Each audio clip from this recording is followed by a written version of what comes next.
These are the Arctic Archives. I'm Josh Federico. In this episode, Samuel White talks about a 4-month land survey expedition from Shaw Creek, the Goodpaster and 40-mile Rivers over to Eagle, from which point he and his partner floated by canoe on the Yukon River over to Circle, and then walked the 165 miles back to Fairbanks. Sam describes how along the way he observed wolves preying on moose at a soda spring, a native ghost town, and various characters like Swiftwater Bill, Whitehorse Smith, the Malamute Kid, and more. In the original recording, Samuel White is interviewed by Neville Jacobs in Fairbanks, Alaska, on June 21st, 1974.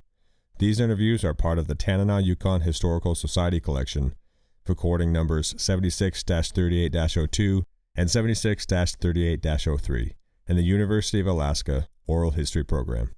Here's their conversation. Enjoy.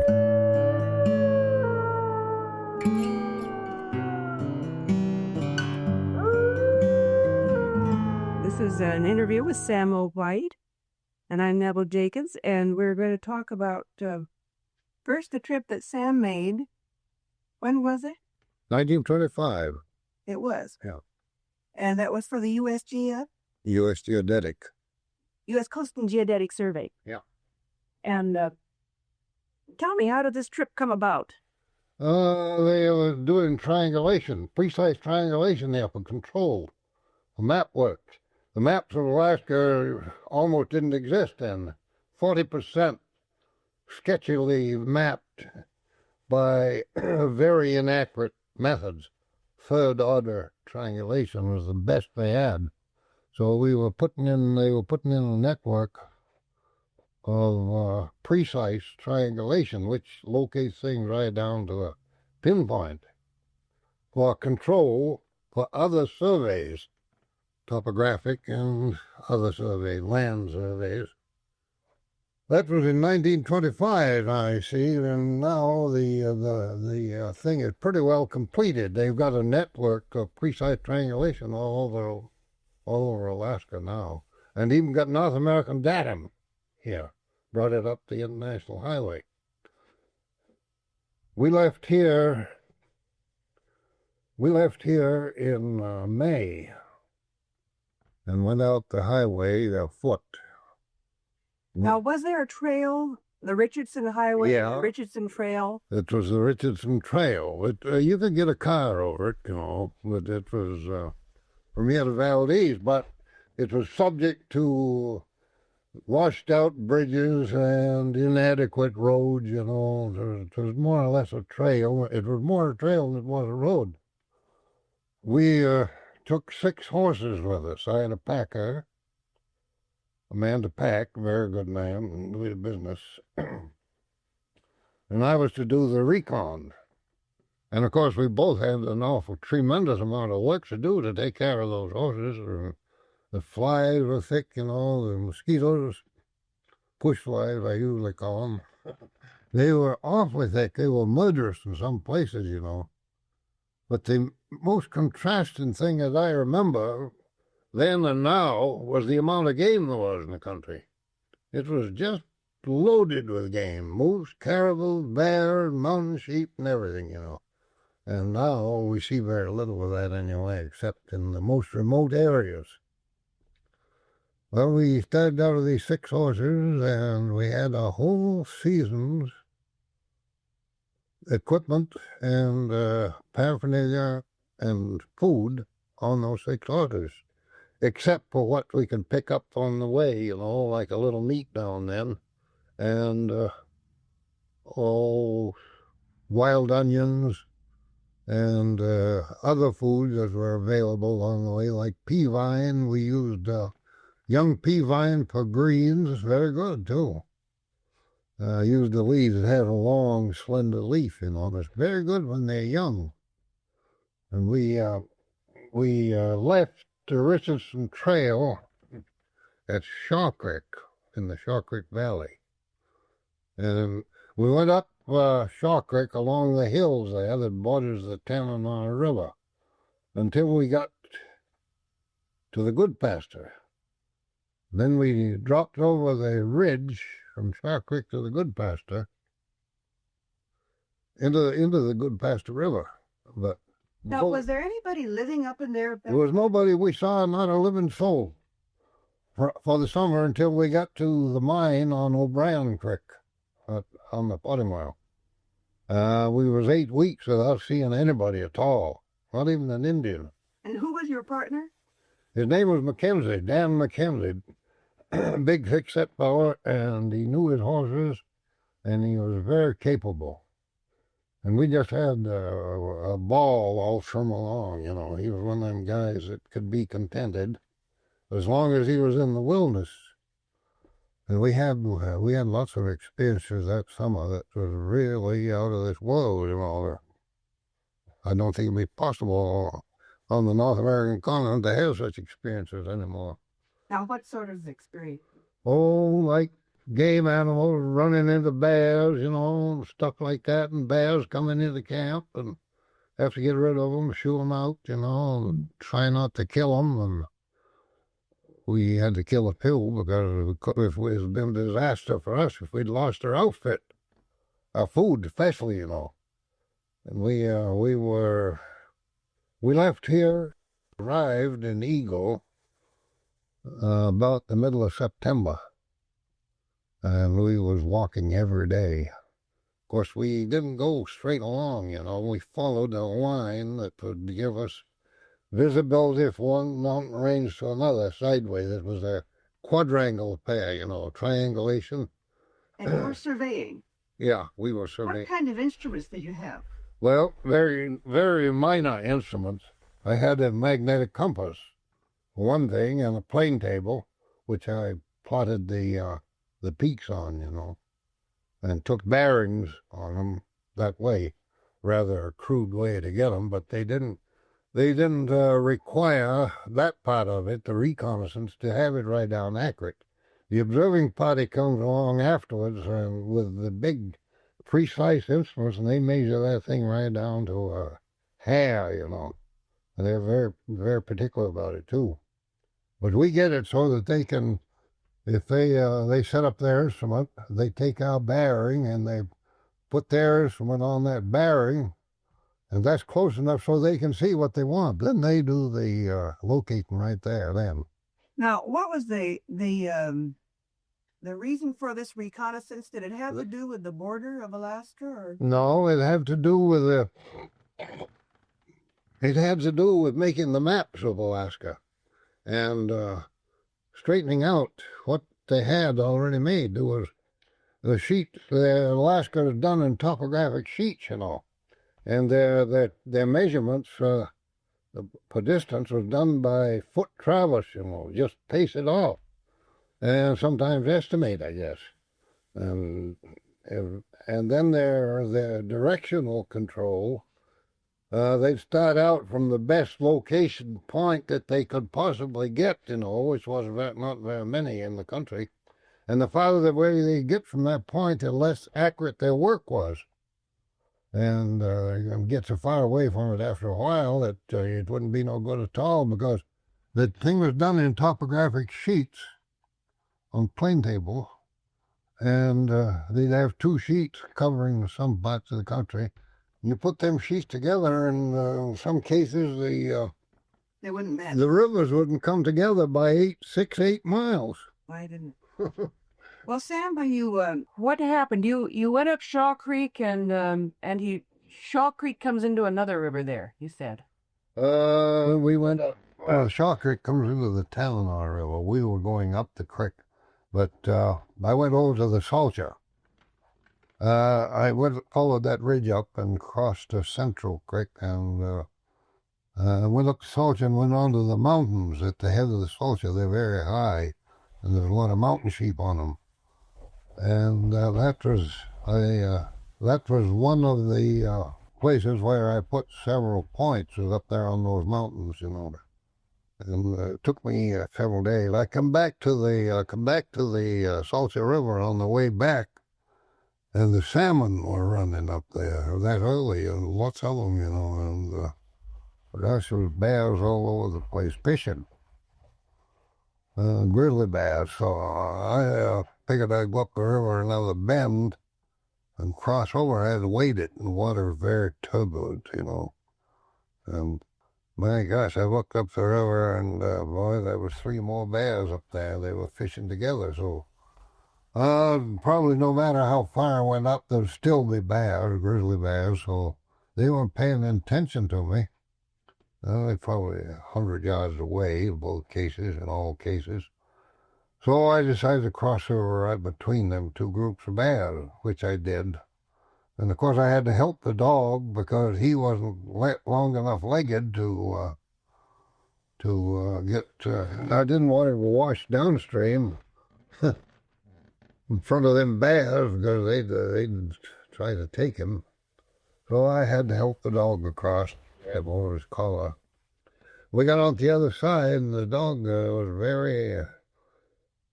very alarmed at those bears, because when we went through the woods, he was walking sideways and watching behind me.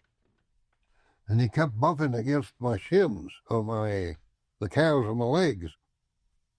So we got across anyway, and we got across all right, and the bears didn't chase us. There were some bears in the woods, but we missed them.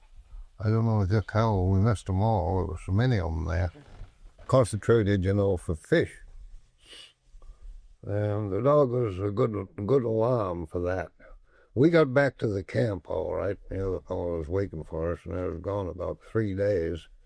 I was all hungry and kind of tired, so got a good night's rest. And that next morning, we went down into the Goodpaster and went up the Goodpaster. And that was where I gave him a landmark to go by, and the landmark turned out to be a bear. And he was going, and it changed the course, you see, because the bear was moving around, but he wouldn't have to see the bear when he moved. He said, where shall I go? And he said, follow that good on that rock? Yeah. And he thought it was a rock, too. It was a bear all hunched up, sitting down, taking it easy. And we didn't discover it was a bear until he had changed his position a couple of times, see? And that changed our course when he would change. Well, then we got over into Joseph Creek, and that's where we got our first mountain sheep. And I have a picture of that sheep hanging in a tree, part of it, anyway. And that was a boon to us. We needed meat. We'd eat a big feed of what we had with us, but we wouldn't exactly be satisfied.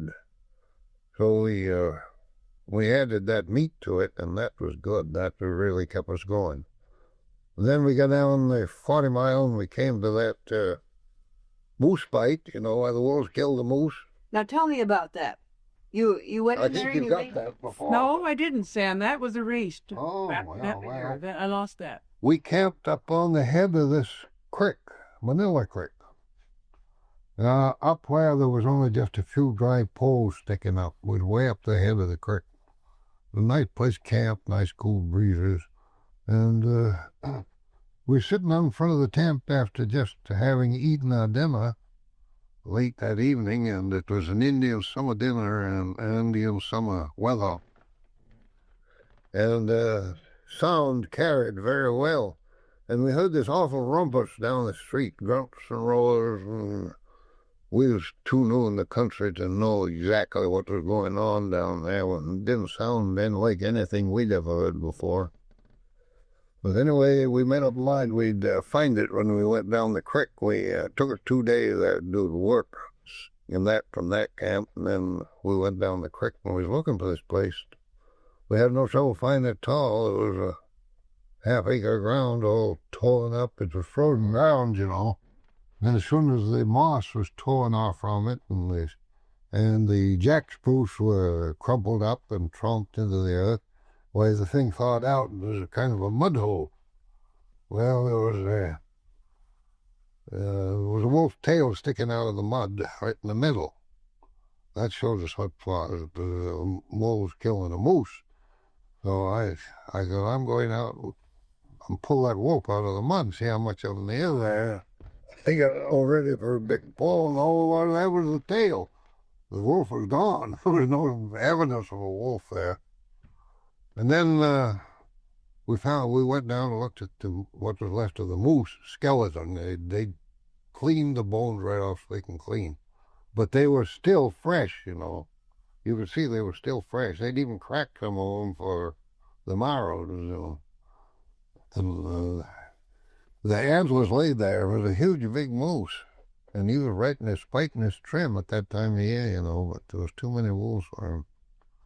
And there was a standing dry spruce on the upper side away from the creek of this area, and there was a piece of wolf hide hanging on a knot. Them knots on them standing dries, you know, with no bark on them, is hard as steel, and it was broken off, you know, splintered, about 4 inches long. And that piece of wolf hide was hanging on that knot, and the wind was fluttering it, and there was a big smooch of blood across the bowl of the tree. And that's all we found of that wolf. There was no wolf at all. Of course, we know that the wolves will eat their own cubs, you know. They'll eat their own people if they get injured, you know, in a fight. Well, that moose had taken the toll of one of the wolves anyway. At least two, I suppose. Yeah, I suppose with the tail of one. Yeah, because it wasn't nothing but the tail, huh? That wolf must have got a death blow to lose his tail. It was the whole length of the tail. And apparently the other wolves had devoured that wolf. Yep. I'll be darned. And there was we saw a wolf practically every day. And we saw them in groups of 15, 20, and 30, you know, big groups of them.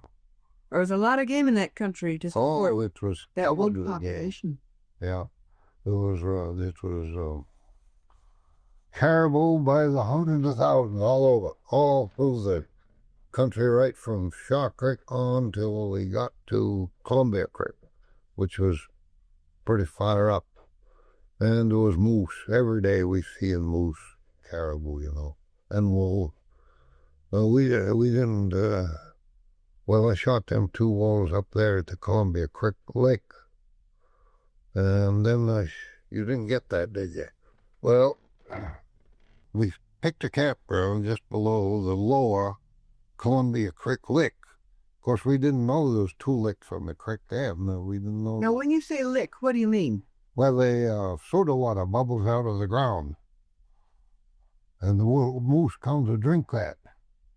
It makes kind of like a soda lick. It's not a salt lick, it's a soda lick. Well, I suppose... There's soda springs. Yeah, soda springs, bubbles and effervesces, you know. But I suppose there must be other minerals in it, because it's so bitter, you know. It tastes, probably, moose get a salty taste out of it. Did you try to drink it? Oh, yeah, we tasted of it. It was bitter and brackish. And the horses wouldn't touch it. They'd just stick a nose down to it, and we tried to get them to drink it, you know. They wouldn't touch it. They'd have nothing to do with it. But the moose, evidently, they come in that drink every other day. And they'd come across the creek that was just running full of nice, clear, cold water. And they'd come across that just as fast as they could go, you know, and they'd come dashing up the lake. They didn't like to lose any time around that lake because the wolves were laying for them there all the time. And they were nervous when they were in that lake. And they'd come up there and they'd be gant, you know. That's why we knew they were thirsty, because their sides were caved in, you know. You could see that. And they'd drink that water, and their sides you'd start filling out, you know. You could see them filling out. And then they'd take one drink. They wouldn't take a second. They didn't want to stay there long enough. They'd take that one drink and get plumb full, I guess. And their sides would bulge out, and they'd throw up their head and look all around, see if there's any wolves around. And then they'd take off, and they'd burp. Yeah, they is really loud. It was funny, too, because we hadn't expected anything like that, you know. And then up at the upper lake, I found an upper lake. I was up at the upper end of the creek one day, reconnaissance, and the man, I left him in camp. And he was taking care of his horses, you know. And I went to the head of the creek about 9 miles up, I guess, and off on the right limit, there was a creek come in that was straight, and I got up to a point where I could look right up that creek. And there was heavy timber in that creek, bigger than anything we'd seen on the trip. Evidently the ground was warm, hadn't never frozen in there, and the timber was bigger. Black spruce. Really covered the spruce in that valley. But there was a open patch in the middle of it. So I figured that must be another one of the soda springs. So I went up there. I had my work all done anyway, and I was headed back for camp. And I got up there, and that was a cone of, looked like volcanic ash or something, you know. Oh, it was about 100 feet through at the base, and it was about 20 feet high, and the pool in the middle of the cone. And the moose would come up to that, and they'd go up on that cone, you know, and they'd have to stand on their head to drink. And they were very vulnerable, of course, to the wolves when they were in there drinking. And they would drink as fast as they could, and as much as they could in a hurry, and then they'd get out of there, and they'd just get out of there as fast as they could, you know. And I went up there the next day, or a day or two later, I went up there, and I got up in some trees that were lodged in some other tree, and I found a good place to sit. And I watched the moose come in there. And Now you were about how high off the ground there? 25 feet. So you really climbed up a tree? Well, I went up a tree that was slanted, you see. I see. It was lodged into another tree. I see. Another was across a tree. Yeah. The moose had undermined these trees, so they blew down, see. They were digging. The bulls would come in there, and they wouldn't go into that pool and drink. They were eating the muck, and they were pawing around the base of the trees, and they undermined the trees, and the wind would blow them over. And that's how I had them trees to leaning that I can sit in, you know, be comfortable. And the last moose that came in there was quite a number of moose came there while I sat there. And the cows would go into that pool and drink, and then they'd get out of there. And then the bull, the last one that came, did like all the others. They just eat that mineral out of the ground, you know, around the base, and they pawed around the trees to get down to the fresh part of it, the wettest, you know. And this last bull, he was a little bit nervous, and he kept looking at a certain place, and he'd raise his head and look at a certain place in the brush, in the timber. And after a while, he went out there. He went out fast, too. He was getting nervous. And he hadn't much more than left, and two wolves walked out, two great big ones. Walked right out into the open there, you know, and right in broad sight. I could see them plain as day. I was very close to them. And they were just stuffed. They had eaten so much moose meat, you know, they couldn't hold anymore. And they were pretty smelly. I dumped them both right there. I finished them off and left them right there. There was $20 bounty on them then, but I wasn't interested in the bounty. And we were so far away, you know, we'd had to pack the hides, and it had been miserable. No chance to dry them. But I got home, I got down to the main camp. When I got back into camp late that evening, my partner was almost in hysteria. He had run into a bunch of wolves, and he'd gone up to take care of the horses, you know, and he had to go across that soda springs.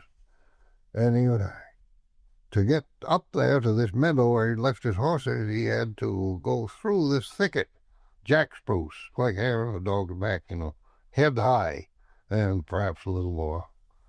And he went in there, and he saw a wolf right in front of him, lying down. The wolf hadn't jumped up. And he said the wolf's paws were crossed like that, and his chin was laying around the claws. So he pointed the gun down, and he shot the wolf. And he said when that gun went off, he said the well was full of wolves all around it, behind him, in front of him, on all sides. He was right in amongst them. And he shot again, he emptied the gun, and then he loaded it as fast as he could. By that time the wolves was gone. And he run out of that thicket as fast as he could, The wolves run out, and they run across the spring, where the water's bubbling out of the ground. So he fired some more at him, but he didn't hit any there. He was a poor shot I ever knew of anyway. He couldn't hit nothing. He had a good gun, but he couldn't hit anything with it. He wasn't a very good marksman. But he knew he'd killed two, he said, and he'd wounded a couple of others. And so I told him, I said, we'll go back in the morning and we'll find them too. You can collect the bounty on them and take a part of me at the Eagle now. Oh, no, he wasn't going into that thicket again. You couldn't get him in there for 100 bounties.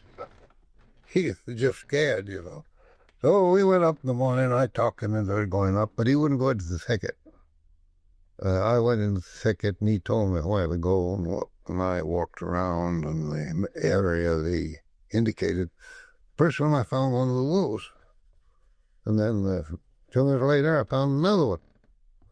And boy, the way it looked, I might find all kinds of wolves in there, but I hunted around. That was the only one that found the blood across a log where one of them went out. That was wounded, all right. But I found the 2 dead ones, and I dragged them out to him. And he was glad to get them, but he wouldn't go into that thicket. Did you drag those out then? Did you stretch the heights and take them? Yep. You did? Yep, so they took them down to camp. We had a beautiful camp. I got a picture of that camp, too, that campground there. A nice little creek come down there, and the water was cold and clear, you know, and lots of dry wood around. And he skinned them out and dried them. How long would you stay in a camp like that when you made kind of a big camp? Some camps we'd stay in for 2 or 3 days. Some camps would be just a couple of days. And rarely ever we stayed more than 4 days in the camp. Because it should take about that time to do the work around there. Around 2 stations. We get 2 stations in one camp usually, you know. So he got them wolf skins out and got the bounty on them. But that would have been pretty hard to prove if he hadn't killed them 2 wolves, you know. Yes, sure. But they wolves, they hung around their places and them thickets. He really walked into a pack of wolves there. He walked right into the middle of them. Boy. Well, no wonder he was kind of scared. That would have scared anybody, you know. Of course. Yeah, he walked right into the middle of a pack of them, you know, and somehow or other, they weren't alert, see? Because they weren't used to seeing people. Well, now, where was it you took the sheep? You said that the sheep, after I killed that sheep up the end of the Goodpaster, right on the summit, Goodpaster, the Charlie River, and the 40-mile, right there. And was that where the sheep had never seen a human being before? Yeah. One of the sheep, they were laying down to sleep, there were 6 of them, and I shot one of the rams, you know, legal sheep then. Any kind of a ram you could shoot if it wasn't a lamb. And the game laws were very, you know, sketchy in those days. There was lots of game. And that woke them all up. They were asleep. And a big old ewe jumped up, you know, and she come running right up to me, and she pushed her nose against my leg. I had on a pocket, you know, one of them army pockets. The wind was blowing quite hard. And she looked at me in utter bewilderment, you know, and then she run back where she had got up and stood there looking at me. And then the others woke up, and they got up one by one, you know. And the dog stood there behind me, and I think the dog was what decided, because he looked like a wolf, you know. And he stood right there beside him, and he made no effort to run after him, you know, because he wouldn't do that unless I told him go. And I wouldn't stick him onto the sheep, of course. And that was the first sheep meet, and the only sheep meet we had that summer. But we used to ride down to the last ounce, you know, right down to his ankles. But they acted like they'd never seen a person. They'd never seen them. So there really weren't very many people in that country. There was nobody there. There was nobody there. No. The Indians had all died off, you know. The nearest settlement of Indians to that was Joseph Village, which is about 30 miles away, and them Indians were all dead. Joseph Village? Joseph Village. Now, did you go there? Yeah. That's where I found the guns. Yes. The 73 model Winchesters. There was 5 or 6 of them in a cache there, and the cache had a good roof on it, and they are scattered around the cache. So I took them out and examined them. They didn't have no ammunition to them, but they were in fair condition. They were in shootable condition, you know. They're all the same model, 44 caliber.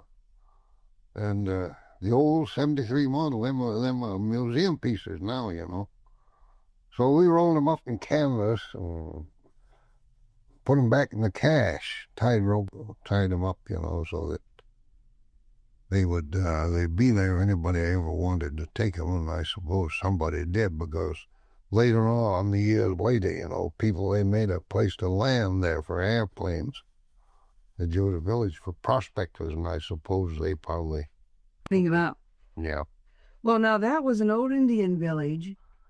Yep, and the Indians were all dead because they were buried up on the hill, and there was no more Indians in there. They buried them on a little point of land right between the two creek, Joseph Creek and the 40-mile. Did they have their little houses over them then? No. No. They just buried them, and the bears and the wolves dug them up. Bones scattered all over everything. Skulls, some shoulder blades, and everything. Well, what had been the cause of death there? I suppose an epidemic. Probably it might have been the 1918 flu. But it might have been even later than that, because them Indians, they weren't a very healthy bunch, I heard afterwards. Yeah. They didn't eat too good, I guess. Strange with all the game in there. Yeah. Well, a meat diet, you know. Yes. It leaves things to be desired. I see. And that's why I guess the Indians have so much trouble. Well, so after you left the wolf, the Soda Springs, where did you go on from there then? We went to O'Brien Creek, and we went to the mining outfit. We went over there to their camp, and that was where they got their meat, at that Soda Spring there. They sent a man out there. You see, they couldn't get any other kind of meat in there. They sent a man out to that lick, a hunter with a gun. They'd let him get 2 hours and a half there. They'd give him 2 hours and a half there. And then they'd send a man with a pack horse after him, to him and the meat. And if he didn't have a moose, when they got there with a pack horse, why, they sent another man the next time. That was the last time he'd get down. I guess there were 2 times that they didn't have a moose in 2 hours and a half, because moose coming to that place.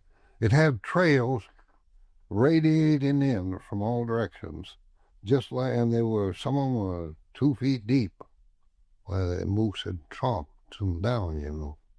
And the nearer they got to the springs, the plainer you could see them, the deeper they were. They're just like spokes in a wheel, you know. Now, are those Soda Springs still there?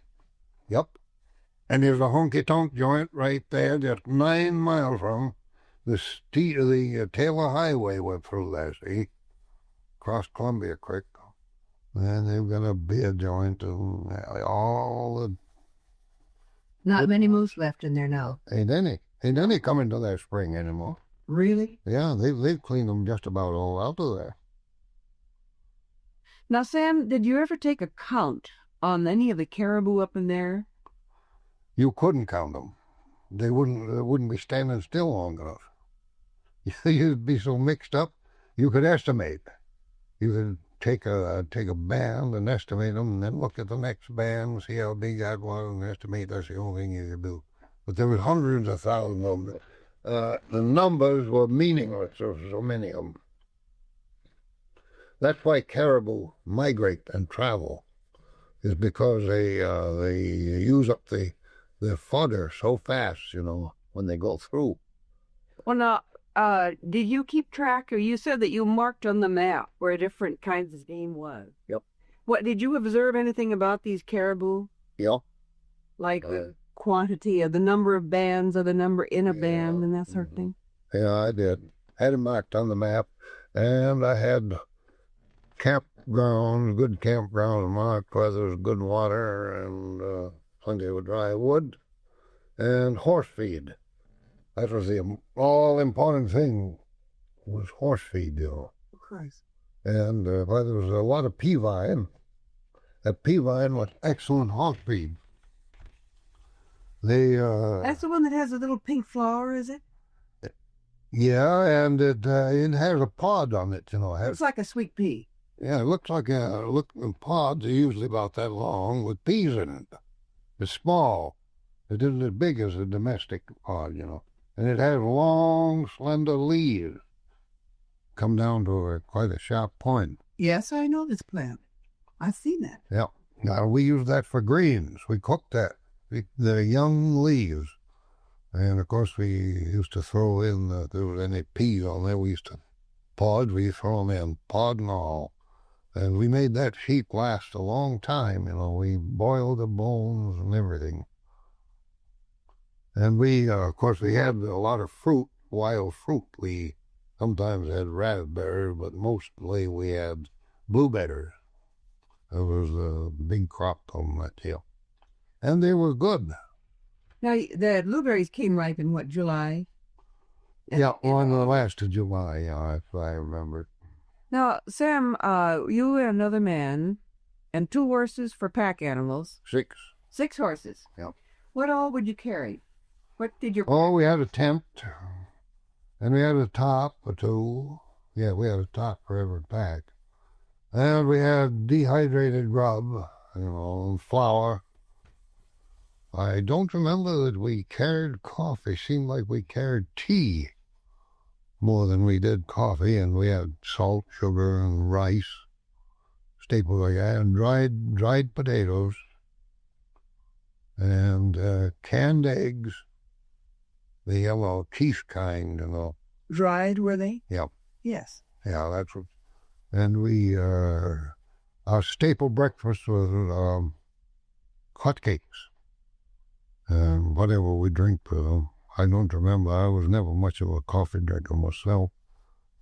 So I don't remember what I did drink for a hot drink, but we had something to probably tea.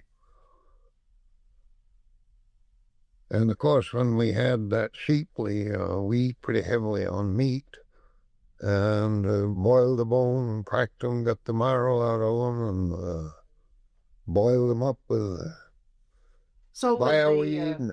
And fireweed, too. Yeah, fireweed, and oftentimes that pea vine leaf, and then onions. And once in a while, we'd put a leaf of skunk cabbage into it for flavor, you know. Something like, give you a flavor, and something like, well, it wouldn't be like garlic, but it would take the place of it. Pretty stout. You wouldn't want to put too much in. Bears eat that. I've heard that. I've never eaten it. It sure smells rank. Has a strong odor, but I didn't know you could eat it. There's another way that you can use it and cook. And we did some of that cooking this summer, but there was no grouse. But there was no grouse that summer. They'd all died off. We cook a fish that way once in a while. We'd cook a hunk of caribou meat that way once in a while. The sheep, they didn't cook that way. But we'd find a place where there was gravel and dig a hole in and build a fire there and get some coals in there. And we'd wrap a hunk of meat or a couple of fish up in grass, wet grass, swamp hay, you know. Just wrap it up tight with quite a bit of grass, wet grass around it. And then we'd plaster it all over with mud. And then we'd put it in these coals, put some more coals on top of it, and bury it overnight. And in the morning, that was, oh, brother, was that good. Tender, was good, flavorful. And we'd put onions, wild onions in that, you know, wild onions, and maybe sometimes a leaf of that skunk cabbage, if we could find it. No one too much of it up there. And that, I'll tell you, made a good, just good roast you to make right in this house. Oh, that sounds great. Yeah. And you can cook grouse that way, too. I have cooked grouse that way since then when the grouse came back, you know. But they died off so fast that they were gone. There was thousands and thousands of them in 1924. in winter, 24 and 25, the air was full of grouse, the woods was full of grouse and ptarmigan, you know. And the spring of 1925, there was nothing. They were gone. They died off. With the rabbit died off the same way. And there was rabbits, carcasses all through the woods. Bears were eating them, you know. And they were in the water holes, and they were hanging over the bushes where the snow had melted and left them, you know. You got to be pretty careful where you drink for the first part of the summer. The latter part of the summer, the bears had cleaned them all up, and you could drink water most anywhere. Oh, I didn't know that. Yeah. How about that? And down in Broad Pass, the Belleville Kid had 150 dogs there. Turned loose. He just turned them loose.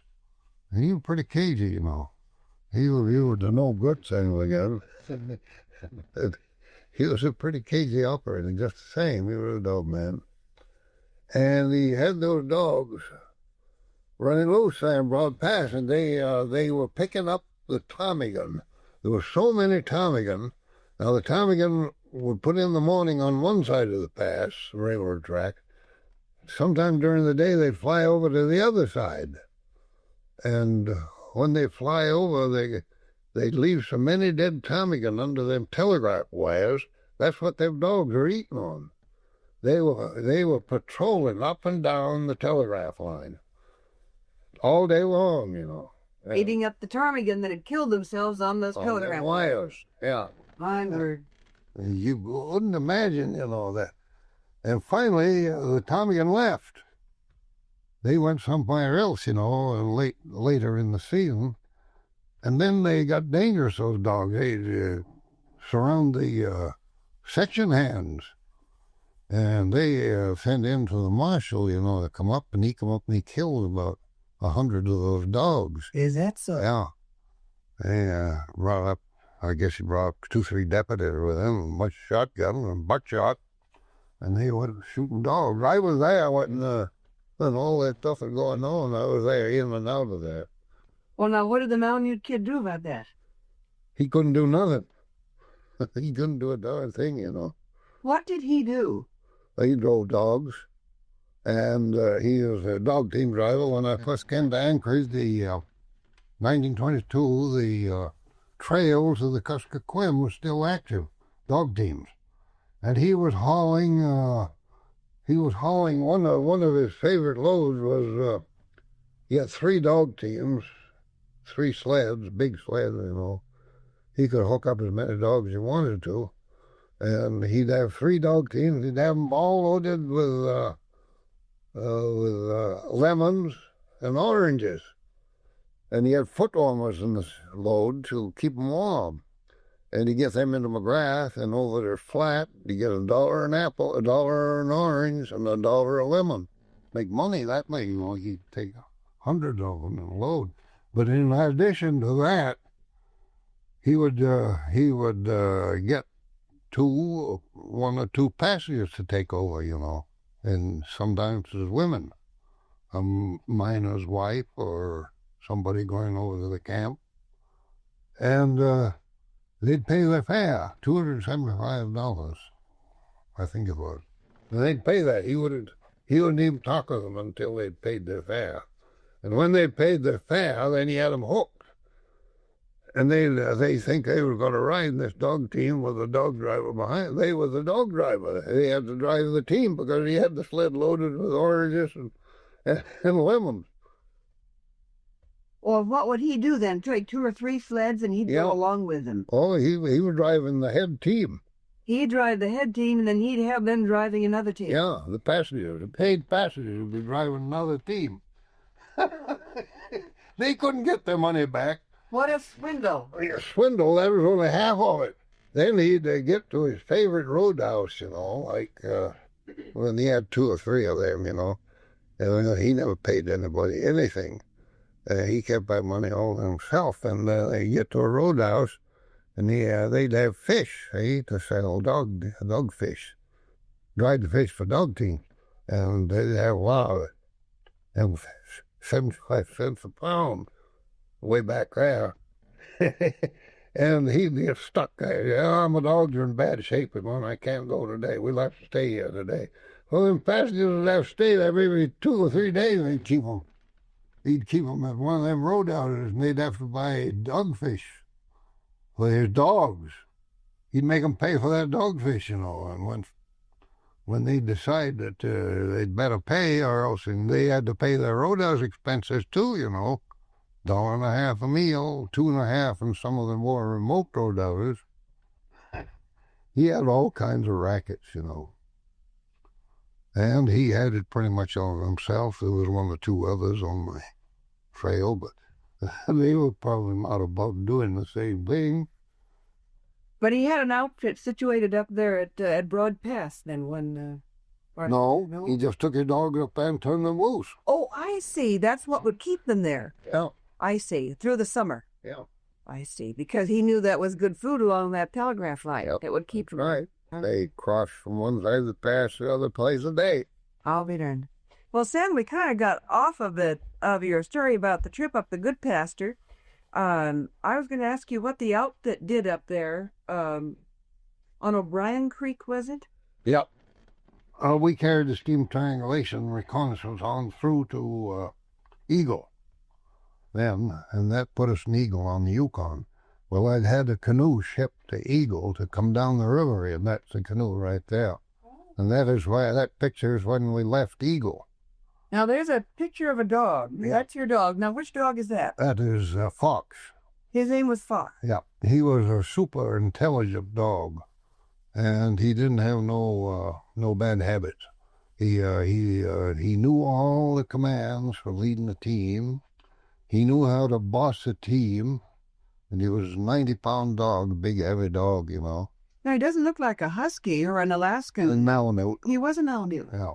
And he wasn't a bit bullheaded. He wanted to do what you wanted him to do. That was the best part of him. I was offered $300 for him 2 or 3 times. But he wouldn't work for nobody else, I wouldn't hold him under any. I kept him till he died. He got sick and died when he was still a young dog. I'd like to have that dog. I'd like to have him, kept him right straight, so he pensioned him, Yeah. Well, what did you do when you picked up your canoe at Circle?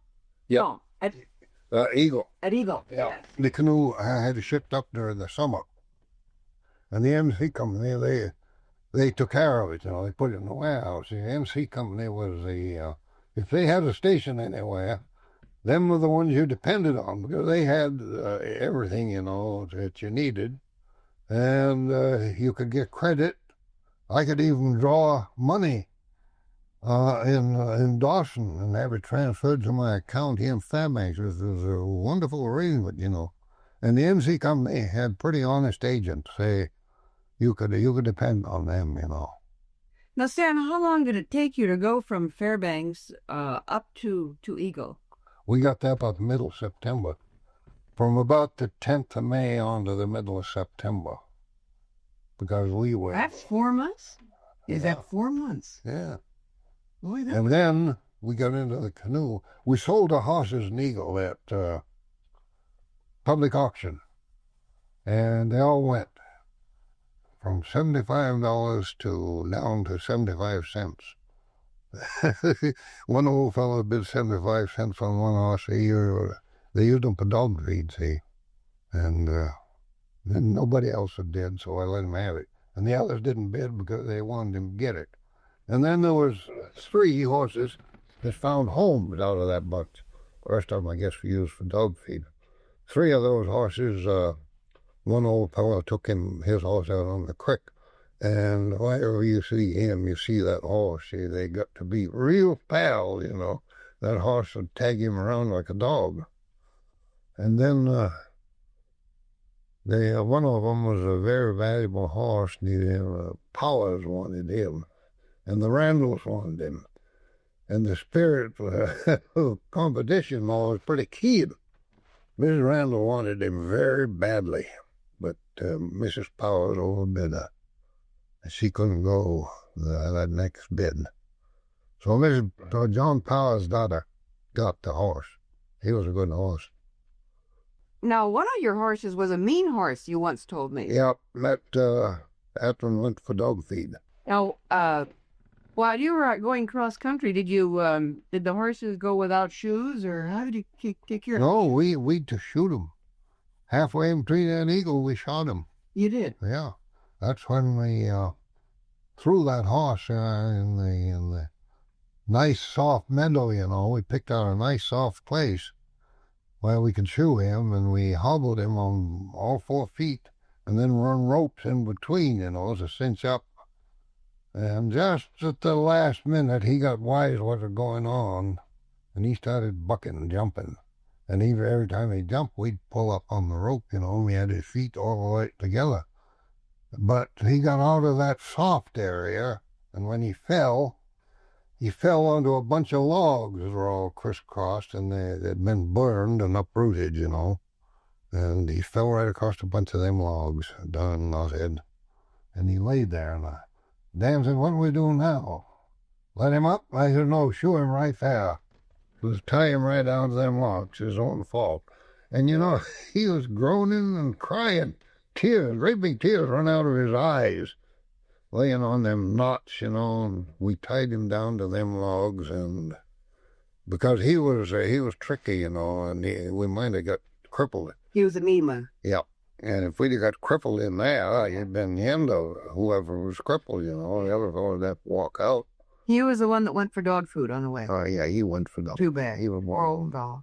And the 3 of them went for dog feed, I guess, and 3 of them went for... Hospice. Yep. And work horses. And they did a lot of work. Oh, yeah, they did a lot of work. That old fella kept that horse until he died, natural death. How many people were living in Eagle then? Gosh, I wouldn't say more than outside of the Indian. In the Eagle, in the White Pat town, there probably was 20 people there. Oh, not too large. Was it a good-sized Indian village? The Indian village was 3 miles away, upstream, and there was more Indians there then than there is now, because they are drinking themselves to death, right down the drain. Well, you picked up your canoe there, and then you've been 4 months. You went overland then. Yeah. And we came down the Yukon in the canoe. It took us about 3 or 4 days, and that was quite a trip. It was beautiful weather, at the end of September. And Mrs. Powers and Mrs.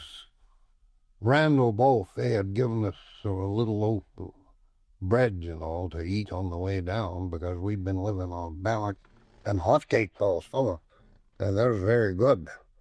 And we pick up a grouse once in a while, for meat. Along the river, there was 2 grouse coming back, spruce ends, and they went very good. And we picked up a duck or 2 for a change. And we got down one day out of Eagle, and came to the trapper's cabin. The 2 trappers were there. I knew one of them fellows real well afterwards, too. And he was a great talker. He talked all the time. The other, his partner, never said nothing. He just smoked his pipe all the time and just clammed up. He never had a word to say. But he was a nice old guy, just saying. And they had a cabin in a very picturesque place in the timber. And that night it snowed. So the next morning we took to the river. We make Eagle that day, but it snowed pretty much all day. And it was miserable, We got into Eagle and it was still snowing. Actually, it just snowed intermittently, and come about 4 inches.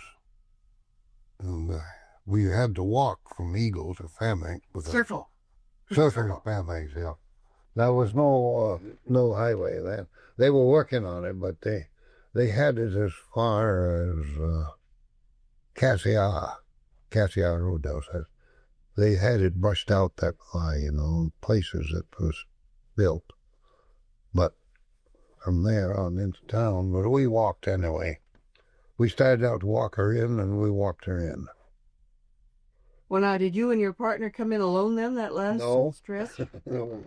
At Eagle, there was, at Circle, there was a man and a woman of questionable character. I think he was a pimp. And they had been in Dawson, and they'd been sent out of Dawson, you know. Police told them get out. And an old man, he was 72 years old. His name was Moffett. I remember his name. And they didn't dare tackle it alone. And at that time, there was no airplane transportation, you know. That was just before, that was 24. No, I was 25, but airplane transportation localized right around Fairbanks mostly, you know. There was no airplane making calls at them other towns. Once in a while they'd go to, Noel had been to Wiseman, but he'd been to several other places down Yukon, but never up there, I guess. Anyway, they couldn't get no airplane, and they didn't want an airplane. I don't think it ever occurred to them. So they wanted a while, they were waiting for somebody to come along like us to walk out with. Well, the man and the woman were not in the best of shape to walk out, and the other fellow. Well, that's 165 miles? Yeah. And then there was 4 inches of snow. It was getting cool. So we was a couple of young bucks come along, and we was husking. We'd been walking all summer, you know, and walking from Circle Cap here didn't mean nothing to us. It didn't fade us at all, you know. Normal, ordinary operation. So they wanted to attach themselves to us and walk out with us. So, well, we figured it would hold us up a bit, but we figured you couldn't say no. Oh, we told them, yeah, you come with us. We'll stay with you. So we started out. And that poor woman, oh, brother, she had an awful time, you know. And well, now, was she wearing walking boots and that sort of thing? yeah, she had some kind of, I think she had on a shoe pack. I see. And she had to carry a little pack, too, you know. And we took some of her things in our pack, you know, because we could walk. We didn't have much stuff with us ourselves. By that time, you pretty well cleaned your outfit out. Yeah. We sold everything out. We left the canoe at Circle. And the MC coming in, we wasn't packing any grub. We was staying at roadhouses wherever there wasn't. There was only we'd have a sandwich or two put up when we'd leave a roadhouse, you know. But when we got to the Miller House, there was no more roadhouses open until we got to the 12 mile, and that was quite a little way. That was 2 days. We had to go over the summit from the Miller House, you know, and that would be about 40 miles, I guess, at least. And this poor old woman, she couldn't take it. The Bears mining camp, we had quite an experience there. I met Donald McDonald there. I knew him, of course. He was locating the road over the Eagle Summit. Just locating it, you know, just making a survey. And had a visit with him. Then we went down to the Berry mining camp, and Jack McCloy was caretaker. And his instruction was to feed nobody and put up nobody. That was the Berry brothers. They had that rule. I suppose it had been abused, you know. So we didn't figure on getting anything to eat there, but they made some tea and had that cup of tea there. And old Jack had been out and shot caribou, and this woman and this kid hadn't come along yet. They were way behind us, you know. And Jack was talking so fast, we forgot about this woman, this man. Jack says, I just shot a couple of caribou up here, and I got to go up and dress them out. And he had this long butcher knife, you know, and there was blood all over. He had a bare toenails on. So he went to the door, and opened the door, and the woman was on the other side of the door. She was pushing. And there was this bloody guy with this big knife right in front of her. And she let a whoop out of her and wilted, passed out right there. And Jack was called. He let out a whoop too, and he said, "Oh my God!" He said, "It's a woman." And He took off out the back door. We didn't see him anymore. He took off up and down where his caribou was, and he was put out very much too. We got her to the cabin, and she comes to for a minute, and then she passed right out again, fainted. But we finally got her going. That night we had to stay in a cabin down the creek. There was nobody there. Halfway in between there and 12 Mile Roadhouse. And we took a lunch with it. We had lunch with us and some rice that I boiled up there, And we let them stay in the cabin, and my man and I stayed out under a tree. And they stayed in the cabin, but the cabin didn't have no window in it. It had a bunk in there, They were just as well stay outdoors as long as it wasn't snowing or raining or the wind blowing. So the next day we started for the 12-mile Roadhouse. That was a grueling day. And this woman was getting awful physically worn out, And I suppose mentally too, emotionally. I run ahead when we got within about 5 miles of the 12-mile Roadhouse. I ran up ahead, see what the score was up there. They said there was an old man staying there, and he had a little grub. He was trying to run the Roadhouse out of it. He indicated that he wasn't too reliable. So I run ahead, and I got up ahead of everything else, and his dog barked, and he come running out. And he run right up to me, and his face right in mine, He had cataracts on both eyes. He was practically blind. And he says, I'm sick, and he says, I'm blind, and he says, I ain't got no money, and very little grub. And I said, that's too bad, I'm sorry, but I says, there's 5 of us want to stay here tonight, and we want something to eat, and we've got money, and we'll pay. You have money when we leave, we'll cut you some wood. He said, yes. He said, I can't cut no wood. I said, we'll cut you some wood, and you'll be all set up in the morning. So in the meantime, while I was telling him this, that pacified him. So he says, come on in. And I said, no, I'll go back and meet the other fellows. They're coming up. And I said, I'll go back and help them get up here. There's a woman in the crowd. She's having a hard time. So he didn't like that too good, the woman, but he accepted it as long as I pacified him. I went back and met him. Now I said, whatever you do, don't cross that man. I said, if you do, you're in trouble. I said, you just go right along with everything he says and pacify him every way you can. We'll have a place to sleep, night, something to eat. So they agreed to do that.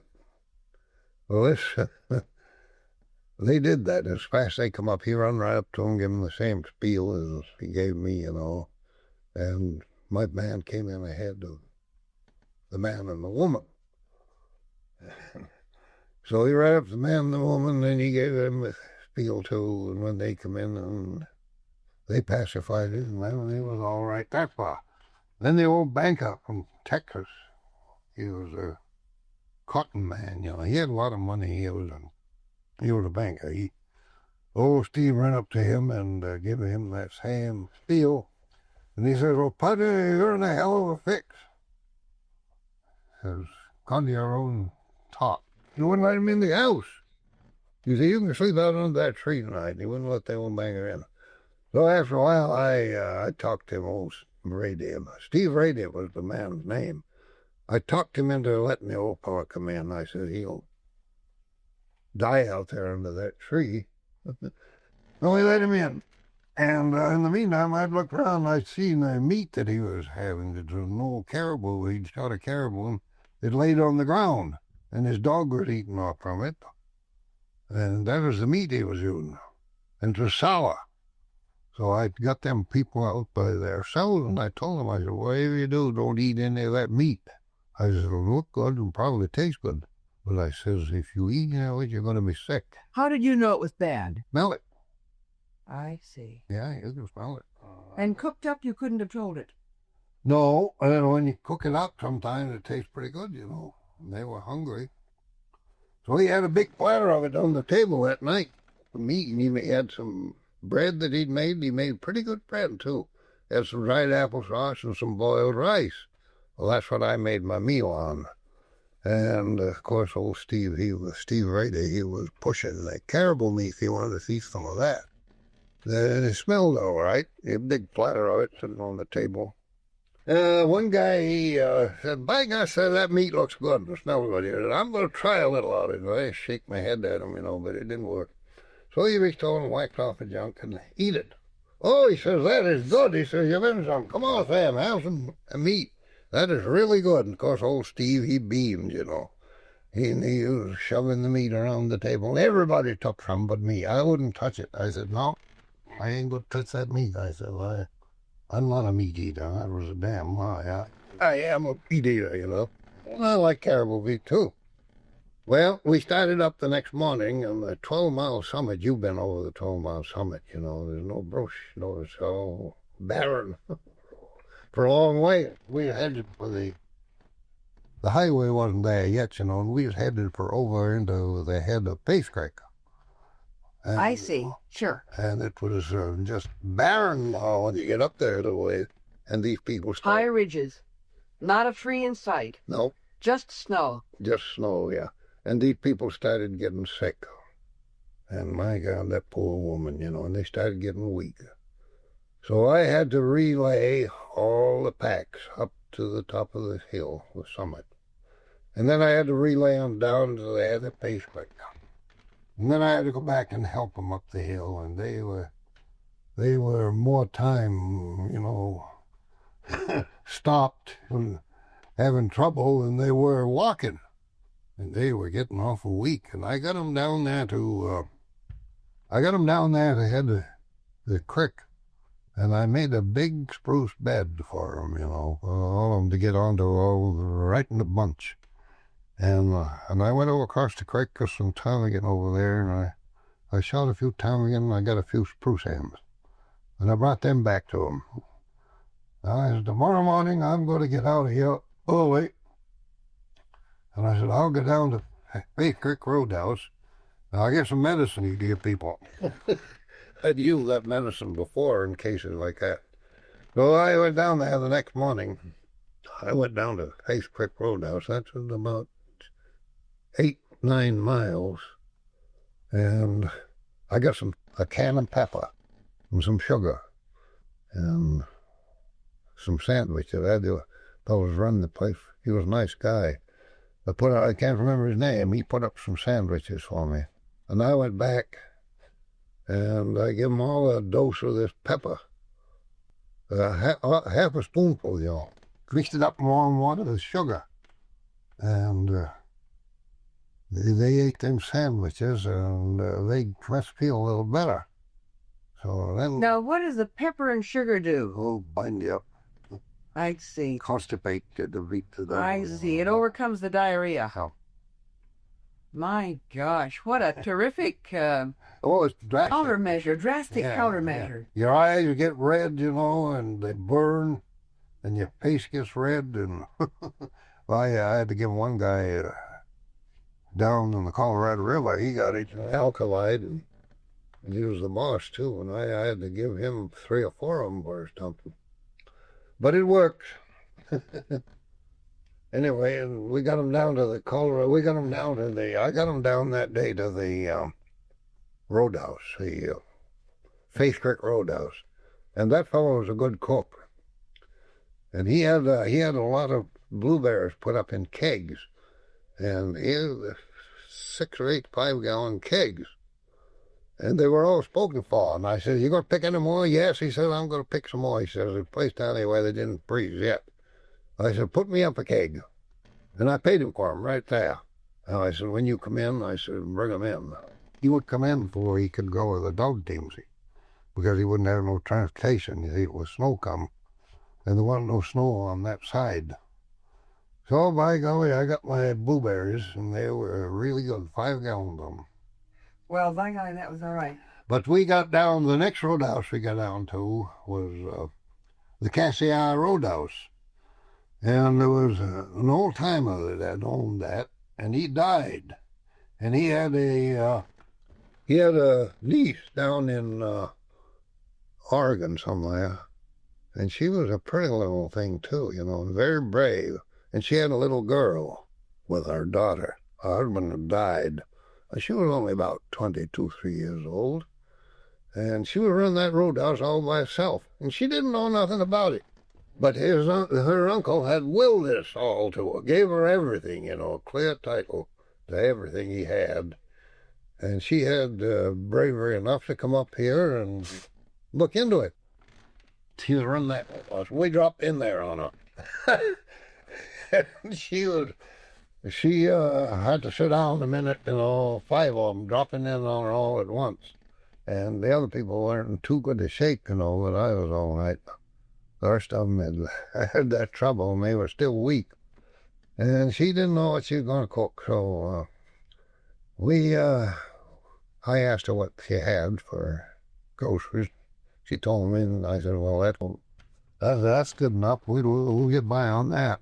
I said, you just get to cooking and don't make it elaborate. I said, just cook 1 or 2 little things for us and make it last.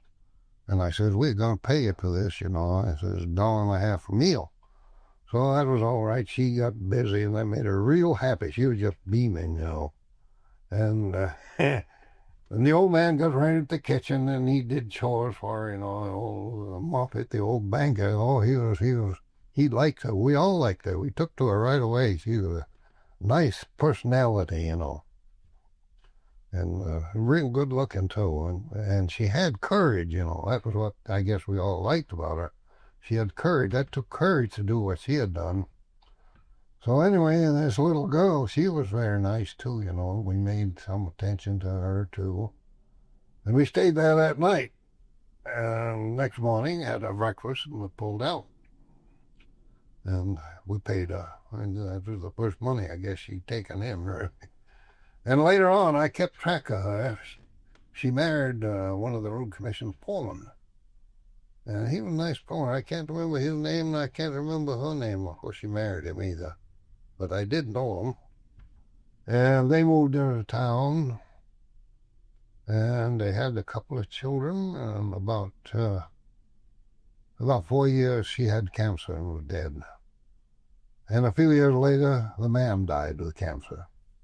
So I lost track of the kids after that. Yeah, and that was the end of the Cassiar Roadhouse. Yep. And from there, we came on into Fairbanks, and there was nothing. Only just trudging along there, along a trail. Of course, at Chattanooga, there was a road, sorts in wagon roads.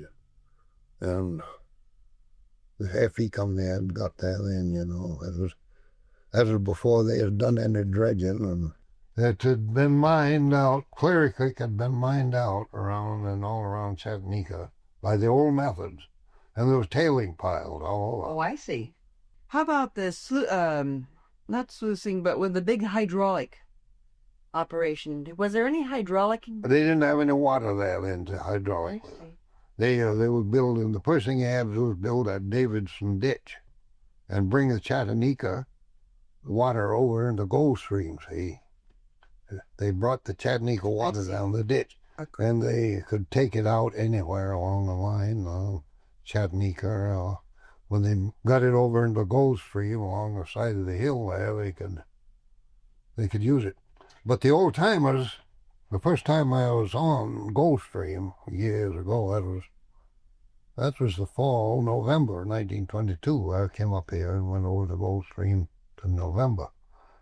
And they had they had sluice boxes all over the place, and they had trestles, 30 feet in the air, 40 feet in the air, crisscrossing like jackstraw, and flumes on top of them, where they took water to the various claims owned by different men, and they'd take these dumps out in the winter when the ground was frozen, and then in the spring when they thawed out, they'd put the water, bring the water down from different creeks, in them plumes, and wash them dumps. I should, at Fox there, old White Horse Smith, he had a roadhouse there too. What was his name? White Horse Smith. His name was Smith, and that's all I know. But we called him White Horse. Yeah. Because he didn't have no white horse.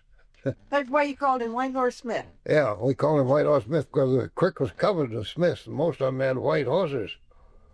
The way it happened that way, you know. And Smith didn't have a white horse. He had some other kind of a horse. So they called him White Horse Smith. And he was a nice old man, a lovely old fellow, you know. And he had an old maid cooking for him. Her name was Miss Geddes. She's dead now. She was a lovely person, but very quiet, you know, very good cook. And she had never been married, you know. She was a maiden lady, and she was quite old then. But she could put out a good meal, and he served short orders, you know, at the counter. And those flumes, you look up the creek, you know, and all you could see was crisscross flumes, along 10 feet high, some 20 feet high, some of them, I guess, up to 40. They were real high. That's hard to picture now, you know, because the valley is left without a trace of that. Yeah. Only isn't any tailing pile, only just where the dredges piled them up. That's right. Just before it was dumped, see? Yeah. But the old fellows with their method of they couldn't get that last bit of gold in there, you know, because they had to get the richest pockets, because it didn't pay otherwise. Their method of the FE company had done real well. There was one lake there, not a lake, but it was in between the junction of Goldstream and Engineer Creek. And the nearer they got to that lake, those fellows had claims all around that, you know. And there was one woman that had a claim there, had several claims there. And she had a log cabin, and she had a cupola up on top. And she used to sit up there and watch the men working her claims. She'd sit up there in a cupola with a 30-30 carbine right beside of her and a pair of field glasses, watching the men all day long, you know. And the nearer they all of them get to that lake from all directions, the richer the ground got and the bigger the nuggets. And they get just so near the lake and the water would come in and drive them out, and they couldn't get no nearer. And it was too far to drain the lake, too much of an operation to drain the lake for them. It was a pond hole that wasn't really a lake. There was no only seepage water running into it. They couldn't get under that lake. They wanted to get under that lake because they knew there was some good money under that lake. Well, when the FE come along and got to dredging, eventually they went over there and they sluiced off the overburden, which was about 35, 40 feet deep, you know, nothing in it, only just muck. They sluiced that off, and that done away with that lake. And then the dredges went up through, and they dredged that, and these old fellows that are still alive and left around there, they wanted to find out how much gold and what the gold was like under that lake. And the FE could have told them, too. They knew, but they wouldn't put out a bit of information. They wouldn't say a thing about it. No, nobody really knows except the annual total report of what the USSR&M took in. Engineer Creek was pretty rich, too, you know. Now, that runs into Goldstream where? Engineer Creek, right there, when you first hit the tailing pile, going over the highway. I see. That's Engineer Creek coming when we're going out of Fairbanks. On the right as you go down into the Gosu. Yeah, that looks like an interesting place to prowl around up in there. I've never done too much. That's quite a gorge now. You know, they took the old one and they washed it all out. Got right down to the gravel, see, and they took out about 35 or 40 feet of overburden there, frozen muck. And Clary Creek was another just like that, you know, and Clary Creek was even richer than, that's where Swiftwater Bill made his $1 million right there, you know. Right there on Clary, yeah, he was one of the takers out there. I think he's the one that discovered Clary. And he had millions of dollars there. Now, how did he get his name? You know? He took a look at the rapids up there on the Yukon, you know, and he said, "She's too swift for me, boy," and he put it around. So they named him Swiftwater Bill. He was a little bit of enough. Threw all of his money, you know. And he went down to South America, still prospecting. Died down there. Them fellas didn't give a damn for their gold, you know. What they wanted was find it. Yeah. That was the only thrill they got, was finding him. At Clary Creek there, Swiftwater Bill, he had a cook. His sister was cooking for him, and he paid her a starvation wage, you know. I just thought it was ordinarily paid to cook in those days, which weren't much. And he had a lady friend there, and he was giving her weight in gold every now and then, you know. And he wound up nothing, you know, broke. Yeah. You read the record on him, I guess. Well, I don't know that I have. Where is it written? Well, it's written up in something, that Alaska paper. What is they call it? It was written up. I've heard about him, but I don't know just which one do you want. I good thing it's printed in Anchorage. Well, I guess I better go, Sam. I'll save this tape, and we can pick it up from here.